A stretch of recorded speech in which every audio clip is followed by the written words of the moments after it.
जुलाई से शनि की वक्री चाल।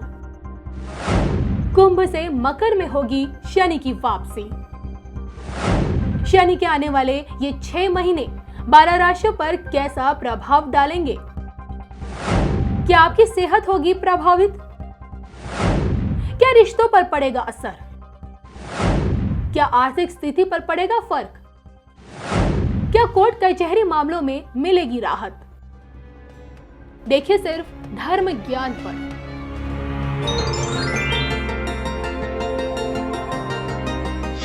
नमस्कार, धर्म ज्ञान के दर्शकों का स्वागत है। मैं कविता राणा, मेरे साथ आचार्य राकेश चतुर्वेदी जी। नमस्कार कविता जी, नमस्कार दर्शकों।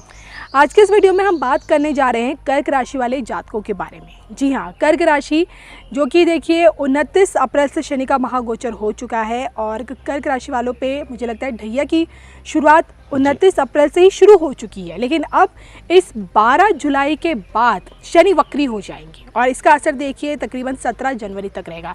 यानी कि वक्री शनि इन आने वाले 6 महीनों में, यानी कि जुलाई से लेकर जनवरी तक का जो इस समय है, अब खासकर कर्क राशि वाले जातकों के लिए कैसा रहेगा, क्योंकि ये देखिए 7.5 से गुजर रहे हैं, तो क्या कुछ देखने माफ़ कीजिए ढैया से गुजर रहे, तो क्या कुछ देखने को मिलेगा? आइए सबसे पहले आचार्य जी से जानते हैं आपके ग्रह दशाओं के बारे में।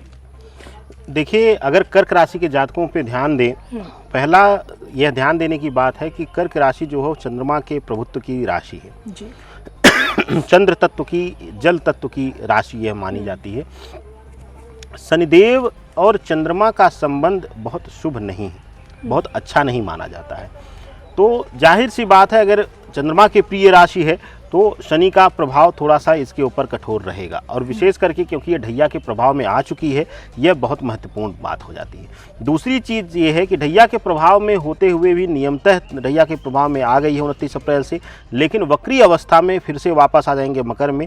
तो अगर चक्र को देखेंगे तो ढैया से मुक्ति पा जाएंगे, लेकिन वक्री अवस्था होने की वजह से कर्क राशि वालों के ऊपर यह समय बहुत भारी होने वाला है। हर लिहाज से इनके लिए तनाव कष्ट मिलने वाला है। हर पहलू पे इनको कुछ न कुछ ध्यान देने की और बर्ताव करने की ज़रूरत है। उसके साथ जो विशेष करके ध्यान देने की बात है कविता जी, वह इनका आता है सप्तम भाव।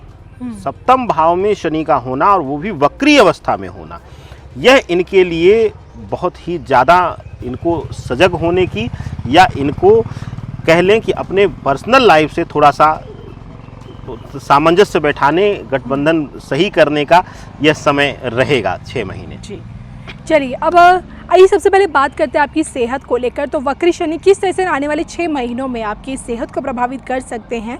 क्या कुछ देखने को मिलेगा, जानते हैं। देखिए कविता जी, अगर कर्क राशि के जातकों के लिए बात किया जाए इस चक्र को लेकर और वक्री अवस्था के समय को देखते हुए, तो यह वक्री अवस्था के समय का चक्र है कर्क राशि के लिए। इस चक्र के हिसाब से अगर देखें तो सप्तम में शनि, और इसके साथ साथ जो देखने को मिलता है वो 10वें भाव में मंगल और राहु इनकी राशि के घर में आता है। यहाँ देखने वाली बात यह रहेगी कि इनके लिए सबसे बड़ी जो समस्या आएगी इनके लाइफ पार्टनर के स्वास्थ्य से आएगी। अगर आप पति हैं तो आपकी पत्नी का स्वास्थ्य पीड़ित हो सकता है, पत्नी है तो पति का स्वास्थ्य पीड़ित हो सकता है। इस तरीके से आपको उलझन और समस्या स्वास्थ्य संबंधी मिलेगा। कहने का अभिप्राय यह है कि सप्तम भाव में शनि बैठकर आपके पार्टनर के द्वारा आपको पीड़ित करेगा, आपको डायरेक्ट यह पीड़ा नहीं देगा। इस तरीके से आपको निश्चिंत रहना है। शनि की यही उल्टी चाल इनके काम कारोबार में क्या परेशानियां खड़ी करेगी और आर्थिक पक्ष को क्या मजबूत करने वाली है, या फिर थोड़ी बहुत पैसों की तंगी अब इन्हें देखना पड़ेगा ये दौर? देखिए कविता जी, 2 चीज़ें हैं। 9वें भाव में गुरु और 10वें भाव में मंगल और राहु, जो इस क्षेत्र में होंगे, कार्य क्षेत्र उनका मेडिकल से संबंधित होगा, डॉक्टर्स की फील्ड में है, मेडिकल कार्य से संबंधित हैं, उनके लिए यह 6 महीने बहुत ही शुभतापूर्ण रहेगा। लेकिन इसके अन्यत्र अगर हम बात करें, जो लोग शिक्षा के क्षेत्र में हैं या फिर किसी अन्य कार्य से जुड़े हुए हैं, नौकरी पेशा हैं, व्यापारी हैं, उनके लिए तनाव बढ़ेगा और उनको आर्थिक तंगी देकर मानसिक तनाव देने का काम इस 6 महीने शनिदेव करेंगे कविता जी। चलिए, ये तो आपने इनके काम कारोबार, इनके आर्थिक पक्ष के बारे में बात की। प्रोफेशनल लाइफ के बारे में, पर्सनल लाइफ पे जाएं तो रिश्तों के मामले में अब ये समय इनके लिए कैसा आने वाला है?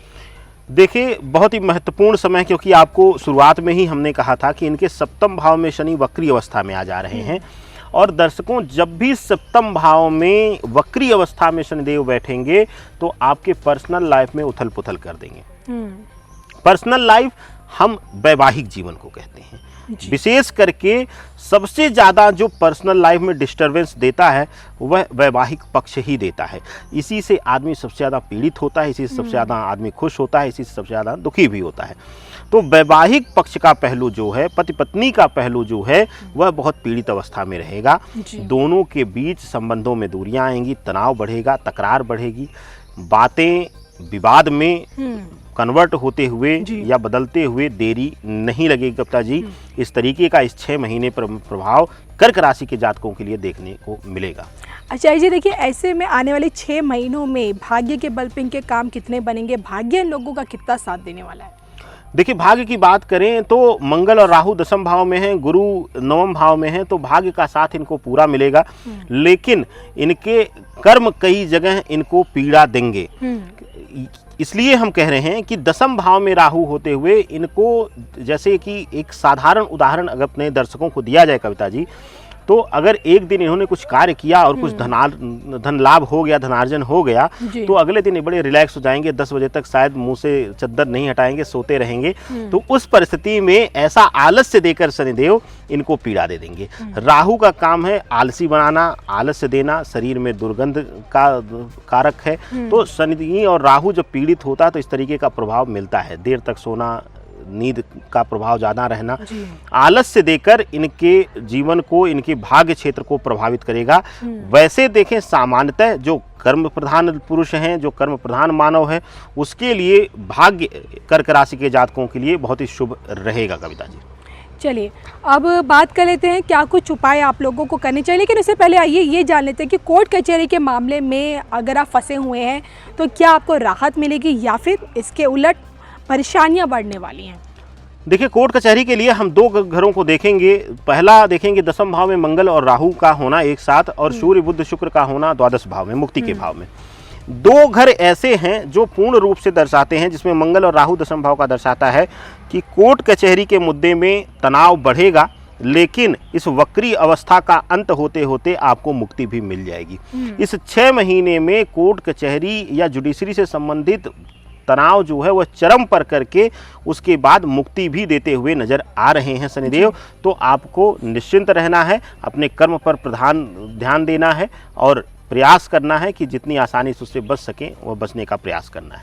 जाते जाते चाचा जी क्या कुछ उपाय इन लोगों को करना चाहिए, क्योंकि देखिए आप ढैया से गुजर रहे हैं और आपने कहा कि ये समय इनके लिए बहुत चुनौती भरा है, कठिन वाला है, तो कैसा रहेगा मतलब उपाय के तौर पे? देखिए, अगर उपाय के लिहाज से इनको देखा जाए तो मुख्य रूप से इनके लिए सबसे उत्तम होगा कि आर्थिक तंगी और मानसिक तनाव, 2 चीज़ों का इनको बर्ताव से बचना है। और इन दोनों से बचाने वाला एकमात्र उपाय है कि भगवान शनिदेव को या शनि ग्रह को शांत करने में शिव की प्रधान लीला है, और शिव को श्री रामचंद्र जी बड़े प्रिय थे। तो आपको प्रयास करना है कि हर सोमवार या शनिवार को ले जाकर पीपल के पत्ते ले लेना है। पीपल के पत्ते पर आपको श्री राम लिखकर और ले जाकर शिवलिंग पर अर्पित करना है। यह क्रिया जो है आपको 2 चीज़ों से मुक्ति देगी। पहला, आपके ऊपर कर्ज जो बढ़ा हुआ है उससे समाप्ति मिल जाएगी आपको। दूसरा, मानसिक तनाव और मानसिक पीड़ा जो भी, चाहे आपके पर्सनल लाइफ को लेके होनी है, चाहे आपको आर्थिक पक्ष को लेके है, वह दोनों ही शांत हो जाएंगी कविता जी। और यह चमत्कारी उपाय है, इसको तो आप आजीवन कर सकते हैं, इसको सीमा निर्धारित ही मत करिए, जब तक ईश्वर ने शक्ति दिया हुआ तब तक करिए इसको। बिल्कुल। तो ये थे हमारे साथ आचार्य राकेश चतुर्वेदी जी, जिनसे हमने जाना कि कर्क राशि वाले जातकों के लिए 12 जुलाई का जो आगे का जो समय है, जब शनि वक्री हो जाएंगे, अपनी इसी वक्री दृष्टि से शनिदेव आपके लिए क्या कुछ लेकर आ रहे हैं। इसी के साथ मुझे और आचार्य जी को दीजिए इजाजत। नमस्कार। नमस्कार।